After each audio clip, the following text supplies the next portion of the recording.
welcome back. I'm Mabel Jong, and you're watching continuing coverage of the World Healthcare Congress here in Washington, D.C. Thank you so much for joining us. In the chair now is Carl Schuessler, who is a benefits consultant with BenefitStrategies, Inc., based in Atlanta, Georgia. Welcome. Good morning, Mabel. Well, the topic of the day really is benefits packages. Lots of people are talking about different models, different things that customers want. Wanted to get your thoughts on what you're seeing when you're out in the field, and what are people telling you works for them? Well, I don't think they really know what works for them. I think what you run into is what I call the cartel, if you will, which consists of the brokers, the insurance companies, the hospitals, the pharmaceutical companies, and the employers really don't know what they want. I think they listen to their broker, who is, like I said, part of this mafia, if you will. And so it's really hard to decipher that, but you do your best to try to understand from fact finding of what they're looking for. Okay, is cost still the preeminent concern for companies who are buying these benefits packages? You would think so, but we're saving companies up to 60% on what they're paying right now, and sometimes you can't even get them to move off a dime. Wow, and so how are you saving for them? Different, what I call high performance healthcare solution partners that I've discovered over a 4-year period. I built a model where I covered all ends of the earth to find the best solutions possible, directed all at cost containment and risk mitigation. And our job is to be a fiduciary for our client and treat their money like it's ours. So I'm charged with finding the best solutions I can for them. Well, go back to those high performance healthcare solutions. What are they? What do they look like? Well, I could tell you, but I have to kill you. We are talking the mafia, so I guess they'll be in line. They could be anywhere from a pharmacy solution, like I call it RX optimization, to go as far as it could be a form of it could be a form of telemedicine, a different telemedicine company that guarantees their performance, so you pay very low and only pay when they're successful from a higher utilization standpoint. That's a unique model. Most of them you pay and you get. There's also kidney dialysis, chronic kidney disease solutions that can really move the needle. If you look at, on average, a young adult covered life population is going to have 10% of people that have kidney disease or developing it. 80% of them don't even know. So you find, through data analytics, you can find out who those are and address them right away. And then also one of the biggest is medical billing errors.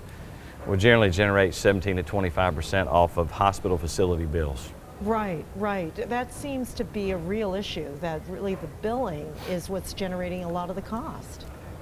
That's no question. You want me to tell you a few stories? Sure, one. All right.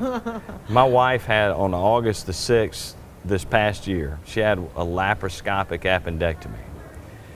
The bill was for $29,984, and I had my bill review partner, one of my solutions, review the bill, and we found $11,000 of errors in a $29,000 bill. Errors? Yes. Errors. What are those? Things like what they do is called unbundling.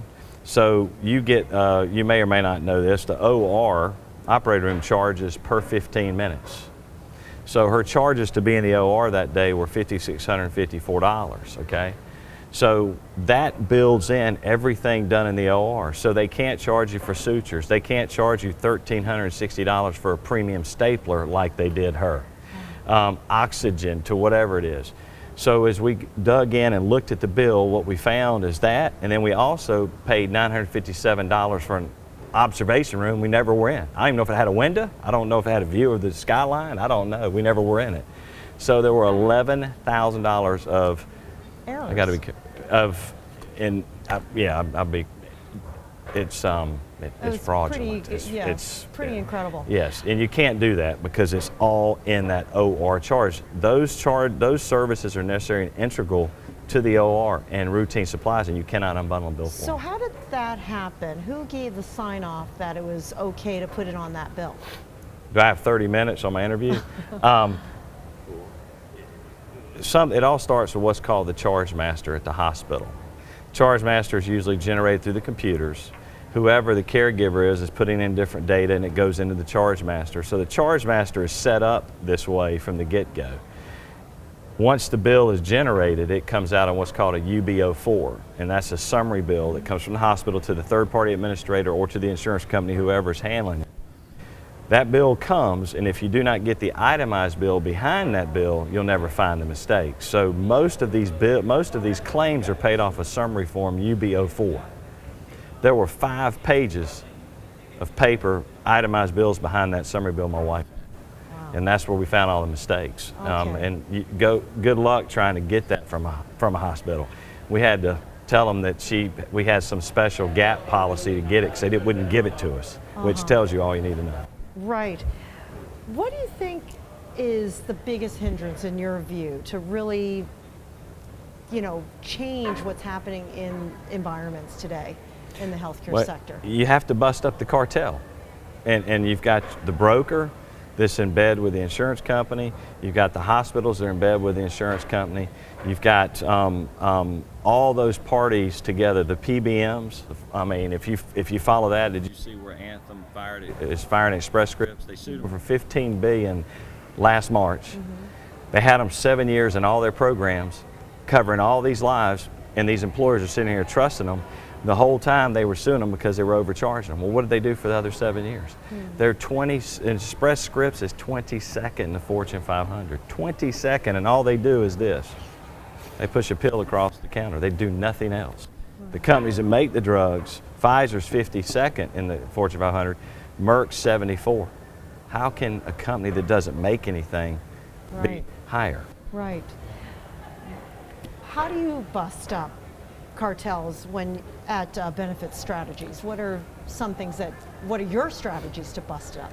Well, if we can get the attention of the CFO, we generally like to work with the CFO because that's generally where, when you show financial solutions, then the ball will trickle downhill from there. But you have to be able to educate them on what they've been dealing with. For example, if I offered you this, what's your favorite store to shop at? Nordstrom. Nordstrom's, okay. Tell you what's your lucky day. My granddaddy invented and created Nordstrom's. I don't know if you knew that, but he did. So I'm gonna offer you a 50% discount for the rest of your life at Nordstrom's. One stipulation: can't look at your bill. Would you take that deal?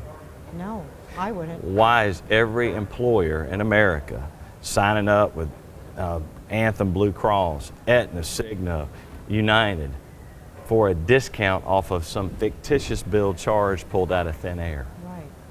Essentially not looking at the bill. Right, but it's a bill charge that starts here, and then they give them a discount for being in this network of all these all the employers, but it's still off of this. Okay.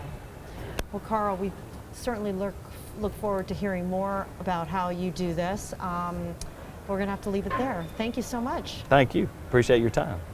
And I've just been speaking with Carl Schuessler, who is out of Atlanta with BenefitStrategies. Stay tuned, we have many more interviews to come.